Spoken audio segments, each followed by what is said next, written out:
Subscribe to our YouTube channel and press the bell icon to get latest notifications.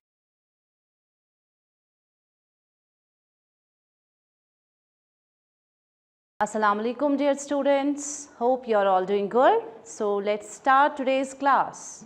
So we are discussing this time about the kingdom Monera. As we discussed in the previous lecture that kingdom Monera is the kingdom of prokaryotes and it's also known as kingdom Prokaryota, and we discussed certain characteristic features about the monerans.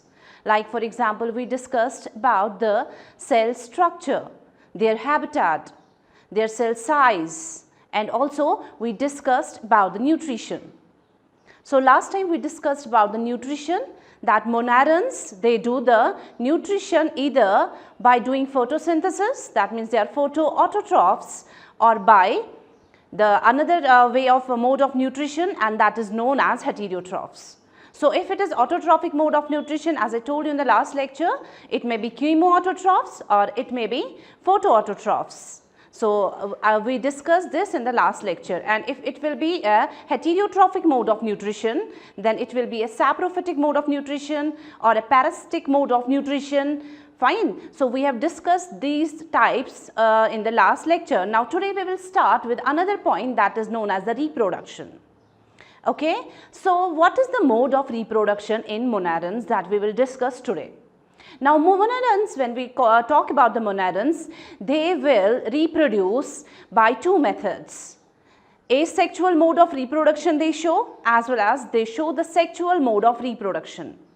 But the most common characteristic, we can say the most common type of reproduction in case of moneran is asexual type of reproduction.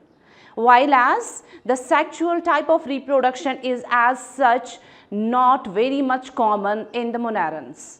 So let's talk about the asexual reproduction. Now what are the different types of asexual reproduction which monerans do? So let's start with the first one. The first one is binary fission. Now what is binary fission? See, binary fission is that type of reproduction in which a parent cell is divided into two equal daughter cells. So this is known as the binary fission, and this is the most common type of reproduction which is shown by the monerans. Now if a bacterial cell is divided, now what is the time that it will take to get divided? So after every 20 minutes, a bacterial cell is divided into two daughter cells.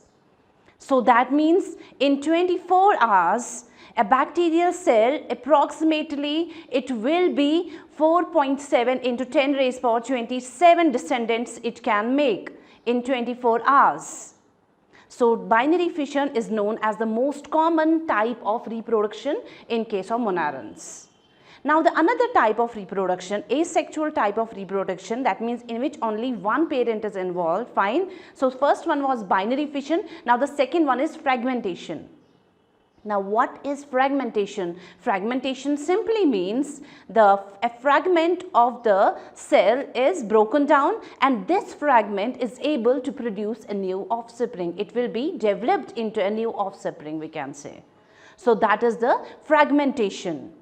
So this is the asexual mode of reproduction. So this is binary fission and fragmentation. Now there is one more type of asexual type of reproduction, and that is sporulation. Now what is sporulation? See, sporulation is the spore formation. So these bacteria, we can say, they are able to produce spores also. Now what type of spores they form? They form different type of spores.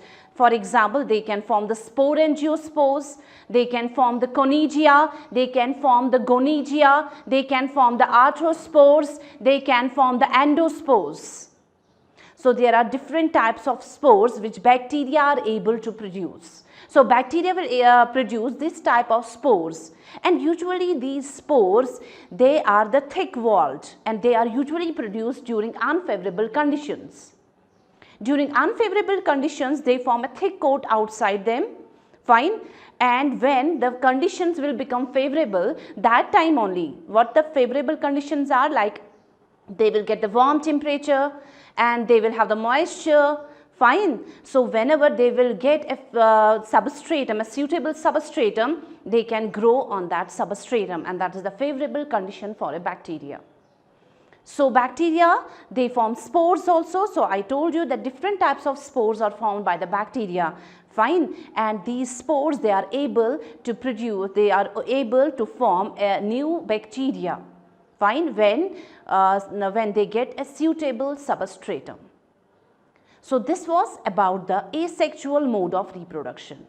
So bacteria usually they reproduce through asexual mode of reproduction. But there is another mode of reproduction also, and that is known as the sexual mode of reproduction. Now what is sexual mode of reproduction? We know that sexual reproduction is that in which two parents are involved, a male parent and a female parent. But we can say in real sense that in bacteria there is no true sexual reproduction. But in bacteria there is gene recombination techniques which was used by the bacteria in order to do the sexual reproduction. Now what these gene recombination techniques are? There are three main genetic, we can say, the recombination techniques, and that are known as, the first one is known as conjugation, the second one is known as transformation, and the third one is known as transduction. Now let's discuss one by one about these techniques. See, what is conjugation? Conjugation, since it is a sexual mode of reproduction, fine. Now in this two parents should be involved. Now two bacteria are involved in this process also. Conjugation, where one cell, we can call it a male cell, the male cell is donating its DNA to the female cell. Fine. And this type of reproduction is known as conjugation. Now what exactly this conjugation is, let me explain you. Now in conjugation there is a male cell, the male donor, and we can denote it by F+. Now male donor, fine, for it carries an extra chromosomal in it. Now this extra chromosomal, we can say the extra chromosome which is present inside the bacteria, that is known as the plasmid. Usually a bacteria, it does not have the nucleus, but it have the chromosome inside the cytoplasm, and that place is known as, that region is known as nucleoid. Now if any extra chromosome is present in the bacteria, so that is the small extra circular DNA is present in the cell, bacterial cell, apart from the chromosomes, that is known as the plasmid. Now during conjugation what happens? Now this extra chromosome, fine, that is known as the plasmid, the bacteria is able to transfer one only, but only the plasmid, it having two DNA, this we can say the two DNA templates. Now only one can transfer it to the another cell. So a male, this bacteria is having an extra chromosome, and that is known as a plasmid. Now it is able to transfer this into the another cell. Now the another cell is the female cell, and female cell is known as F-. That means it does not carry any plasmid in it. So when this male cell, fine, the male donor cell comes in contact with the female donor cell, sorry, not female donor, it's a female recipient cell. Now in this, what happens? Both the cells come in close contact, and the male cell, it will produce a pilus between the two cells and forms a bridge between the two cells, and this bridge is known as conjugation bridge. So conjugation bridge is formed between a donor cell and a recipient cell, and it will transfer this plasmid into the recipient cell. And both the cells now are F+. That means F- cell, the female cell, now became the donor cell, that is the male cell, after getting the plasmid from the F+ cell. Hope you understand this. So this is the process of conjugation. So now what is process of conjugation? In which a male donor cell, fine, it donates its plasmid to the female cell, and the female cell is a recipient cell. So it will take the plasmid to itself with the help of the conjugation bridge. Fine. So the result is that both the cells will become now donor cells, that is F+ cells. So this is the process of conjugation through which a cell can donate its genes to the other cell. So this was the conjugation, and conjugation, it was discovered by Lederberg and Tatum. Hope you understand the process of conjugation. So this was the first thing, first type of sexual reproduction which happens in the monarans. Now let's talk about the second type. Now the second type is known as the transformation. Now what is transformation? See, in transformation, a bacterial cell is able to accept a foreign part, we can say a foreign genes from the outside environment. So a bacterial cell, fine, it is able to take up a foreign gene from the outside, fine, and incorporate and insert that foreign gene into its own chromosome. And this type of reproduction is known as transformation. So transformation is simply what? Transformation is accepting the gene from the environment. Fine. So we can say the bacterial cell should be competent. It should accept this gene which is present outside the environment from the another bacterial cell, fine. So it will accept that, and this process is known as transformation. And this technique, transformation, it was discovered by Griffith. So hope you understand both the processes, conjugation and transformation. Now let's start the third one. The third one is known as transduction. Now what is transduction?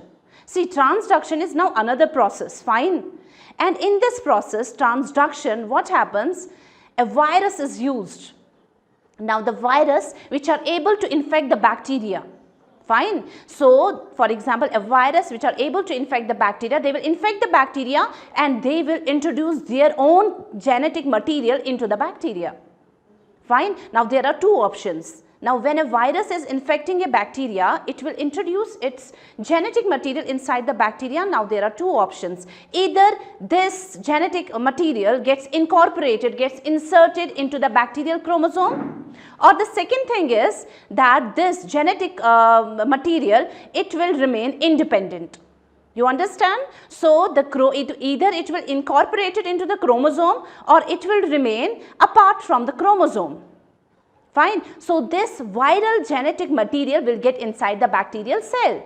So, this type is known as transduction. So, transduction is only possible with the help of the bacteriophages. And who are bacteriophages? Bacteriophages are the viruses which eats bacteria, we can say. So, bacteriophages that we are using, and so with the help of these bacteriophages, genetic material is transferred from the virus into the bacterial cell. So, this type is known as transduction, and transduction was introduced by Zinder. So, these were the three techniques, that is conjugation, transformation and transduction, which come in the sexual type of reproduction in case of monarans. So, this was about the reproduction. Now, let's start the another point, fine, and that is respiration. That which type of respiration monarans use, what they do, how they respire. Now, monarans, if we talk about, they are either aerobes or some may be anaerobes. So, they are aerobes as well as the anaerobes. Now, in this case also there is difference. Now, some organisms, now based upon the aerobic and the anaerobic type of respiration, fine, there are four types. So, respiration either may be aerobic or anaerobic, and we know what is aerobic and anaerobic, fine. Aerobic, which uses oxygen, that means they respire in presence of oxygen, and anaerobes, they respire in the absence of oxygen, that means they can survive without oxygen. So, aerobic organisms, fine, now they are of two types, fine, they may be obligate aerobes or facultative aerobes, and when we are talking about the anaerobes, they may be obligate anaerobes or facultative anaerobes. Now, let me talk about the obligate aerobes.